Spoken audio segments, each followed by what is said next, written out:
dahil na muna magpara isperso kang illegal na kaingin, mga dumanta, talagang minalako pag medyo nakula na, halos dahil na napapansok, bibarayaan na lang.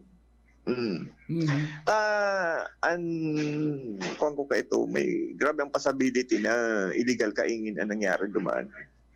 Kung ikukwanta sir sa init, dahil pa man siguro makakuang kiinit na so talagang mainiton. And besides, before ba ka ito, magtakauran baga. So bali may moisture pa duman sa laog, sa mga awot. Dahil pa siya pwedeng kuwaong kang init talaga na so to the extent na aluyo na so init, duration kang init. So bali ang theory ko ka ito, ang analyzation ko kaan, illegal talaga ang kaingin duman na medyo dakula na, pipaparayaan na lang.